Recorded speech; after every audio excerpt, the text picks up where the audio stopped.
Il est 23 h, bonsoir à tous et merci de votre attention. Voici les titres à la une de l'actualité ce samedi. Les journées d'hommage à Amadou Gon Coulibaly initiées par la direction du RHDP, le rassemblement des Oufouitistes pour la démocratie et la paix à Korogo, ont pris fin ce samedi. Des témoignages poignants de collaborateurs et un film résumant son bilan à la primature ont marqué cette dernière journée. Dédicace de l'ouvrage Alassane Ouattara, La passion du devoir du journaliste historien Moriba Magasuba au grand public qui a eu lieu hier vendredi à l'Hôtel Ivoire. Les grandes articulations du livre vous seront présentées par Viviane Haïma qui a suivi cette cérémonie dédicace de l'ouvrage. En Centrafrique, le gouvernement dénonce une tentative de coup d'État de François Bozizé ce samedi 19 décembre 2020 dans un communiqué officiel alors qu'une offensive des groupes armés dans l'Ouest vendredi a contraint l'ONU à déployer ses casques bleus. Voilà pour l'essentiel. Oui, bonsoir à tous. Direction Korogo, fin ce samedi des journées d'hommage à Amadou Gon Coulibaly. La direction du RHDP s'est réunie en cette matinée pour faire le point des activités de ces journées. Cette rencontre avec la presse a été marquée par plusieurs témoignages de cadres au sujet du disparu, également par un film institutionnel sur son bilan à la primature. Mahama Traoré pour les détails. De l'opposition à l'accession au pouvoir d'État, Amadou Gon Coulibaly a fait chemin avec des hommes et des femmes. Depuis son décès le 8 juillet dernier, les compagnons de lutte, collaborateurs ou filleuls de l'ex-premier ministre, retiennent de lui une ou des valeurs à pérenniser.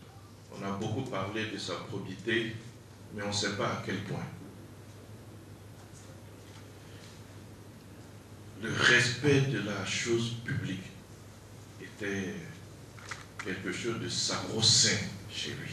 Ce n'est pas certain que moi-même, quelles que soient les qualités que je verrais chez quelqu'un, qu'en 2 mois et demi, je leur confier un poste aussi important dans un pays, parce que la gestion des finances publiques, ça demande quand même une grande confiance. Ce n'est pas seulement de la technicité, mais vraiment une grande confiance à pouvoir gérer certaines choses. Et ça, le Premier ministre Amadou Gon l'a fait en 2 mois et demi seulement. Il a semé quand même une graine ou des graines. La génération Amadou Gon Coulibaly, c'est une réalité aujourd'hui. Tous autant que nous sommes, jeunes et moins jeunes, avons tous reçu quelque chose de lui et portons tous en nous quelque chose d'Amadou Gon Coulibaly. C'est pour ça que je dis qu'Amadou Gon ne mourra jamais. C'est l'homme de foi, l'homme de charité et l'homme qui sait porter des espérances. Amadou Gon a tant aimé sa famille, tant aimé ses enfants, tant aimé ses frères, tant aimé ses cousins. Il n'y avait pas de différence entre ses cousins et ses frères, entre ses oncles et ses enfants. La famille, pour lui, était le socle de sa vie. Ce que je retiens, c'est l'humilité, c'est l'homme de conviction, c'est l'homme qui a été loyal jusqu'à la fin de sa vie. Cette conférence de presse de clôture des journées d'hommage et de recueillement en la mémoire de l'ex-président du directoire du RHDP a été marquée par la diffusion d'un film sur les actions réalisées par l'homme à la tête du gouvernement. Le parti au pouvoir a également annoncé la création prochaine d'un institut de formation politique baptisé Amadou Gon Coulibaly, en plus de l'hommage qui lui sera rendu tous les 8 juillet à Korogo. Et puis des prières ont été exprimées pour le repos de l'âme de Amadou Gon Coulibaly, décédé le 8 juillet 2020 dans le cadre des journées de recueillement organisées en sa mémoire. Des prières donc ont été dites à la mosquée de Djelisso de Korogo et à la cathédrale Saint-Jean-Baptiste de la ville. Reportage Jérôme Kofi Yabola. La mosquée du Djelisso de Korogo, c'est le premier lieu de culte qui a accueilli ce vendredi les prières en la mémoire de Amadou Gon Coulibaly, décédé le 8 juillet 2020. Prière au 2e jour des cérémonies de recueillement à l'ex-premier ministre organisées par le RHDP dont il était le président du directoire. Par leur présence massive à la mosquée, les cadres du parti veulent continuer de manifester leur attachement à celui qui a toujours été pour eux un exemple. Pour nous aujourd'hui, cet hommage qui est donc la mise en œuvre de la voie tracée par le président Alassane Ouattara représente pour nous des moments d'émotion, mais en même temps des souvenirs. Ça nous permet aussi de nous retrouver pour tracer les sillons de l'avenir, parce que les défis à relever sont nombreux. À partir donc de Korogo, nous sommes venus promettre à Amadou Gon que l'histoire qu'il a écrite avec le président Alassane Ouattara se poursuivra. La ferveur est totale pour vous dire à quel point Amadou nous manque. Amadou a été un grand homme, Amadou a été un homme de piété, un homme de fidélité, un homme d'une compétence exceptionnelle et nous continuons de le pleurer. D'un lieu de culte à un autre pour l'hommage à Amadou Gon Coulibaly, la cathédrale Saint-Jean-Baptiste de Korogo, qui pour la circonstance a réuni plusieurs fidèles, au nombre desquels des membres de la famille politique de l'ancien Premier ministre tombés à la tâche.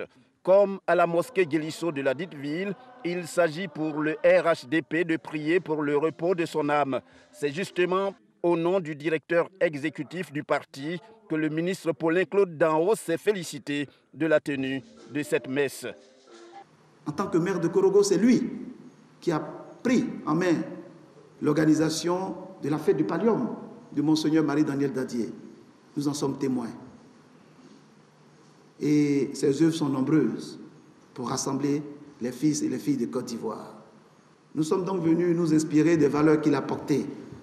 Et nous sommes heureux d'être ici, dans cette église cathédrale Saint-Jean-Baptiste de Korogo, pour prier pour son repos éternel. Animation tous azimuts, chants, danses et autres évocations à la gloire de Dieu ont également marqué ce moment de prière en hommage à Amadou Gon Coulibaly, ce digne fils que la Côte d'Ivoire, dirigée par le président Alassane Ouattara, n'oubliera jamais. Et ce qu'il faut savoir également, c'est qu'à la faveur des journées de recueillement en l'honneur de feu Amadou Gon Coulibaly, une réunion des coordinations du RHDP du Poro, de la Bagoué et du Tchologo a eu lieu. Le RHDP, à travers cette rencontre, entend exprimer sa reconnaissance à ces régions du Nord pour leur grande contribution à la réélection du président Alassane Ouattara et dédier cette victoire à feu Amadou Gon Coulibaly et aux ressortissants de ces régions pour le rôle donc important joué dans la vie du parti. On retrouve Jérôme Kofi Abola.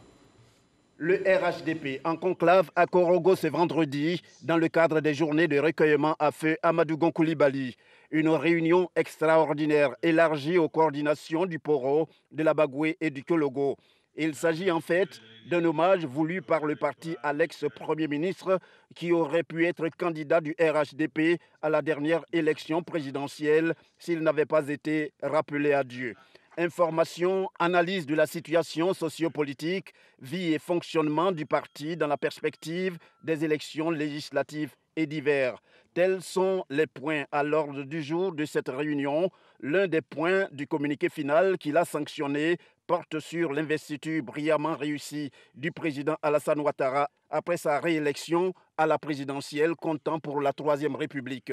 La direction exécutive félicite le président Alassane Ouattara pour cette cérémonie solennelle qui a vu la participation de nombreux chefs d'État et de gouvernement, de nombreux représentants d'organisations internationales et sous-régionales, montrant ainsi le leadership de notre président à travers le monde entier. La direction exécutive rassure le président de la République que le RHDP sera le catalyseur du projet de société La Côte d'Ivoire solidaire. La direction exécutive soutient le président dans sa volonté de faire de la lutte contre la corruption et l'impunité son cheval de bataille. La direction exécutive s'incline devant toutes les pertes en vie humaine liées au mot d'ordre de l'opposition. La direction exécutive s'est prononcée sur le dialogue politique annoncé par le président de la République et qui sera conduit par le Premier ministre. La direction exécutive encourage le président à continuer à poser des actes qui vont dans le sens du renforcement de la cohésion sociale à travers cette énième main tendue à l'opposition en poursuivant le dialogue politique.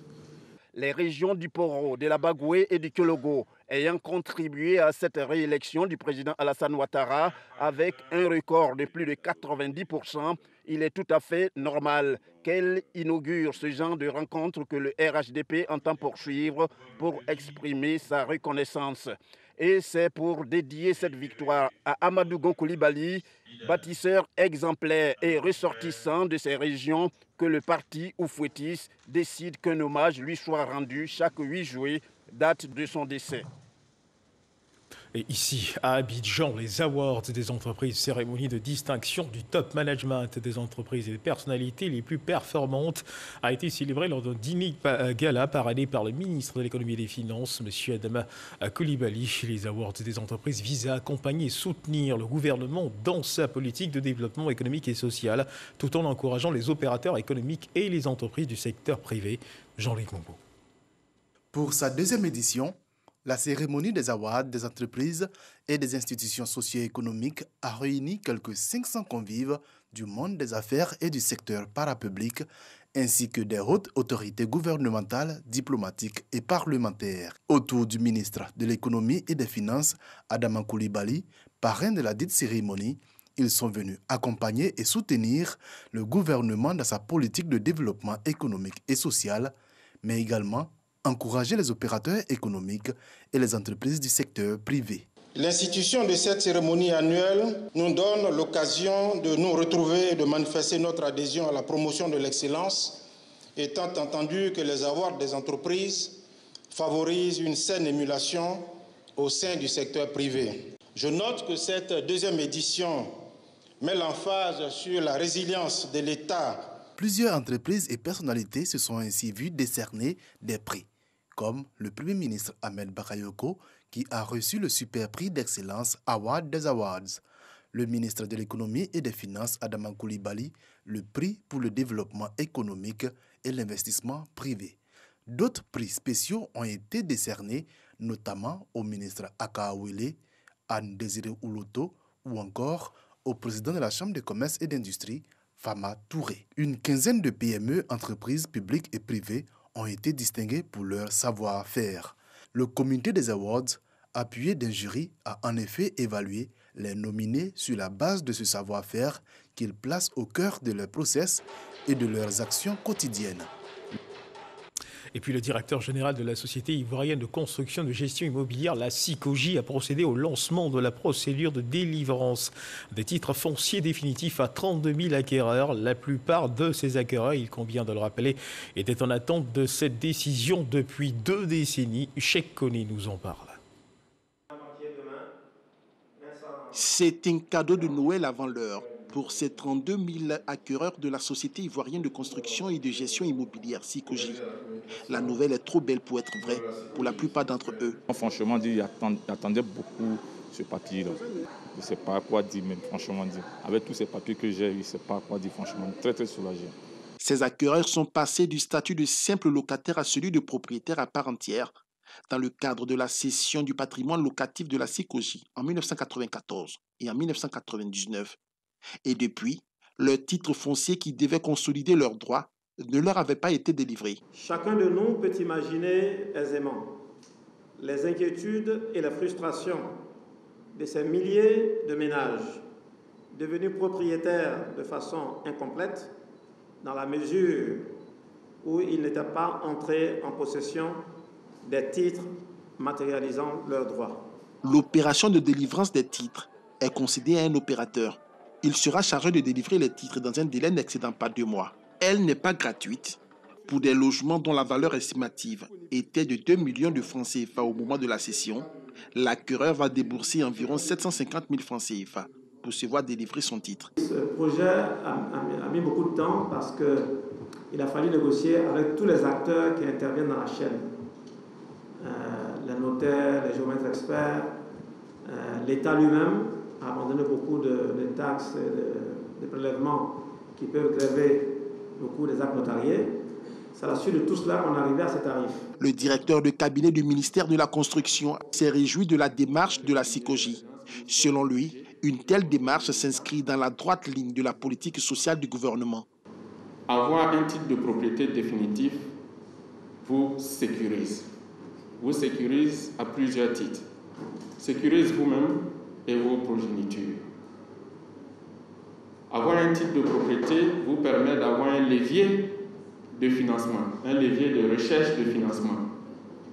puisque ce titre de propriété est une garantie, est un gage pour tout banquier pour pouvoir vous apporter un appui dans le cadre de vos activités, dans le cadre de vos projets. L'opération de délivrance des titres de propriété définitifs concerne 60 programmes immobiliers et plus de 800 types de logements répartis à Abidjan, Bouaké et San Pedro. Ne sont pas concernés les sites de Cocody-Danga, Adjamé Extension et Gbatani à Trésor. Le secrétariat d'État chargé de l'enseignement technique et de la formation professionnelle et l'Institut européen de coopération et de développement ont signé 2 conventions, un partenariat qui va permettre d'améliorer l'image de la formation professionnelle auprès des populations et créer des conditions favorables sur le marché du travail. Grace Kando. Le secrétariat d'État chargé de l'enseignement technique et de la formation professionnelle et l'Institut européen de coopération et de développement IECD font désormais route ensemble. Ces 2 entités viennent de signer une convention. Objectif, faciliter la mise en relation de ces 2 structures qui travaillent sur les mêmes thématiques, notamment l'insertion professionnelle, la formation des formateurs et le renforcement des capacités des acteurs de l'enseignement technique. Ce projet, pour nous, il est important parce que non seulement il marque une innovation, mais il marque aussi le début d'un ensemble d'actions que nous voulons mener dans le cadre de la mise en œuvre des différents aspects de la réforme de la formation professionnelle. La Côte d'Ivoire a engagé une grande réforme de son système d'enseignement technique et de formation professionnelle en vue de répondre efficacement aux besoins en ressources humaines qualifiées et de doter de compétences techniques et professionnelles en adéquation avec le marché de l'emploi. Ces ressources de qualité devraient être capables de soutenir les grands projets d'État, de contribuer durablement à la création de la richesse nationale et de concourir ainsi à soutenir la croissance du pays sur le long terme. Des comités seront mis sur pied pour piloter tous les programmes communs et décliner des conventions sous-jacentes entre des structures sous tutelle de l'ETFP et de l'IECD Côte d'Ivoire. Une autre convention entre la Direction de l'apprentissage et de l'insertion professionnelle et l'Institut européen de coopération et de développement a eu lieu. Elle porte sur l'insertion des jeunes dans les filières de l'électricité et du bâtiment dans les entreprises ivoiriennes. Et puis le ministre Albert Flindé en mission dans le Tankoui, cadre du RHDP, il est allé féliciter les populations pour leur vote massif en faveur du RHDP lors de la présidentielle. Albert Flindé a appelé les fils et filles de la région à une forte mobilisation pour les échéances futures. Konaté Moussa. Le ministre Albert Flindé, cadre du RHDP, en tournée de remerciements dans les villages et sous-préfectures de Mans. Une visite au cours de laquelle Albert Flindé a tenu à féliciter les populations pour leur participation massive à l'élection présidentielle du 31 octobre 2020. Scrutin qui a vu la victoire du président Alassane Ouattara. Je les ai félicités et j'ai demandé aux parents d'aller vers ceux qui n'ont pas bien voté, en tout cas pour les prochaines élections, pour qu'ils votent mieux. Durant cette tournée, le ministre Albert Flindé s'est rendu dans plusieurs localités. Il a exhorté les populations à la cohésion et au vivre ensemble.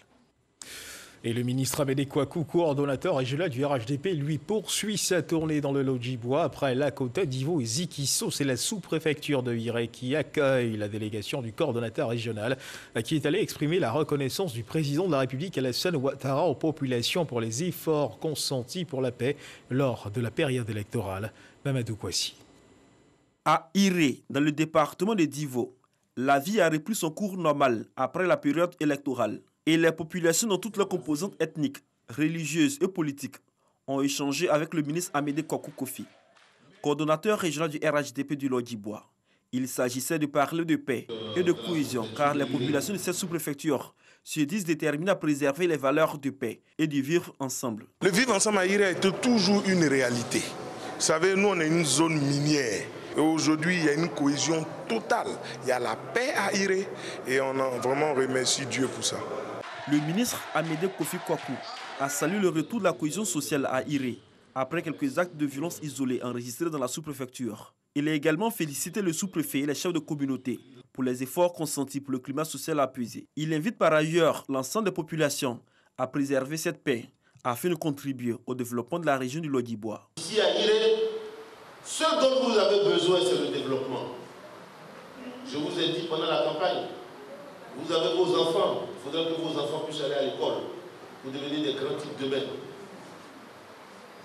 Vous avez dit, il n'y a pas de route pour venir à Iré, il n'y a pas de route dans Iré. Mais est-ce que s'il n'y a pas la paix, on peut faire les routes? Ce que nous souhaitons, les chefs, c'est vraiment l'entente. Faites tout pour que vous puissiez donc vous entendre. Vous puissiez vivre ensemble. Ce qui est important, c'est votre bien.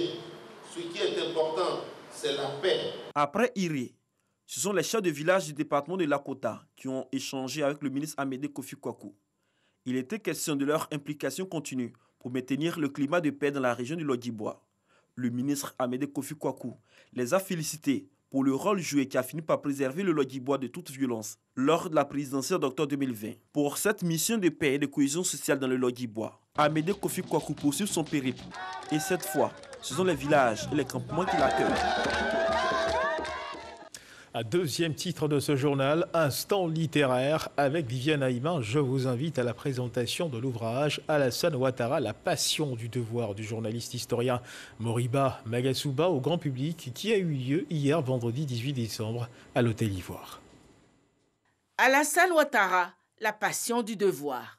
Le tout dernier livre du journaliste, historien et écrivain Moriba Magasuba vient de faire sa sortie officielle en librairie. La présentation de l'ouvrage au public a eu lieu ce vendredi 18 décembre à l'Hôtel Ivoire, à l'occasion d'une sympathique cérémonie qui a réuni des officiels et de nombreux invités. Œuvre biographique et historique rédigée sur 352 pages et qui relate la vie et le parcours politique du président de la République Alassane Ouattara, mais aussi plusieurs pans de l'histoire récente de la Côte d'Ivoire. L'auteur Moriba Magasuba se défend d'avoir écrit un livre de laudateur. Ici Amara, l'ancien ministre des Affaires étrangères, qui m'a fait un témoignage sur le premier gouvernement du Premier ministre Ouattara auquel il participait comme ministre des Affaires étrangères, entre autres.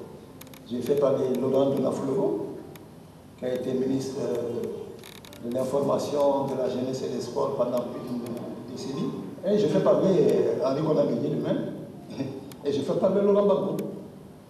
Laurent Gbagbo qui a eu à dire que Alassane est un gros travailleur. Plusieurs témoignages émanant de personnalités d'horizons divers qui ont lu l'ouvrage ont mis en lumière la richesse de l'œuvre. Ce qui m'a marqué dans cet ouvrage, ce sont les anecdotes.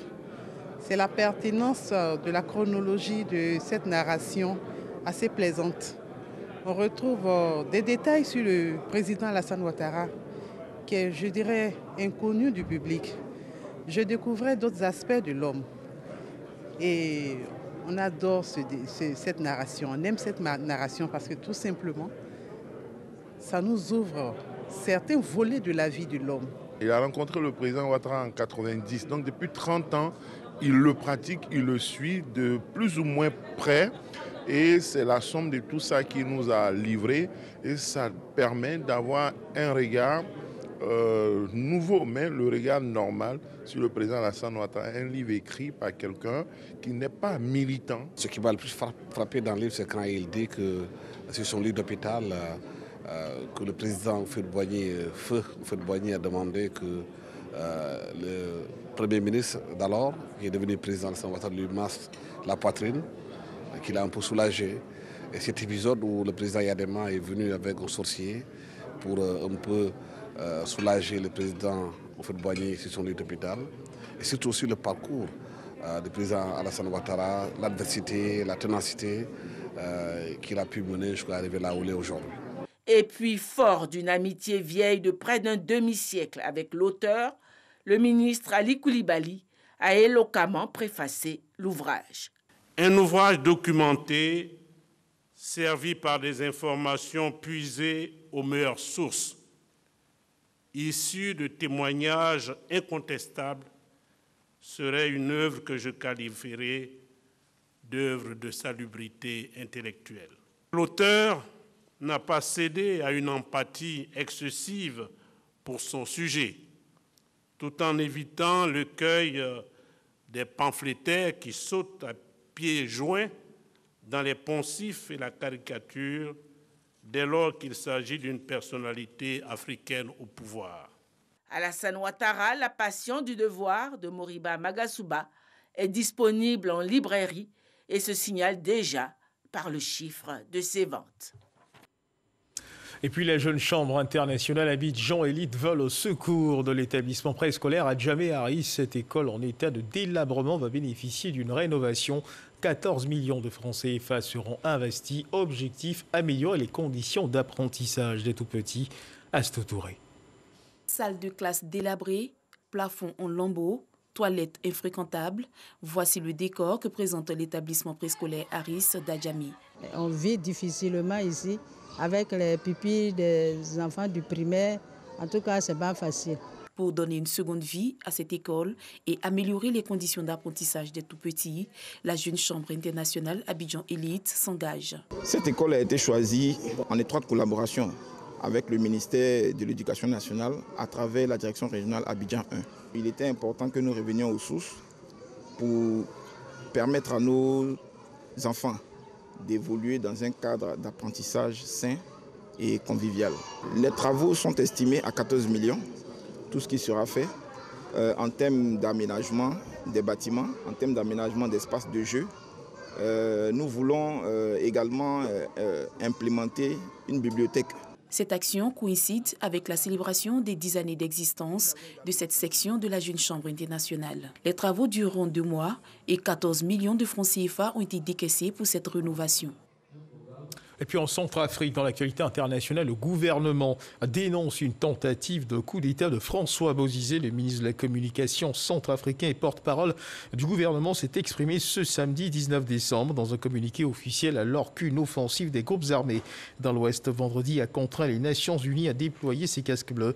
Il y dénonce une tentative de coup d'État de la part de l'ancien président François Bozizé, exclu de la présidentielle du 27 décembre, donc à venir. C'est la fin de cette édition. Merci de nous avoir suivis. Dieu garde la Côte d'Ivoire.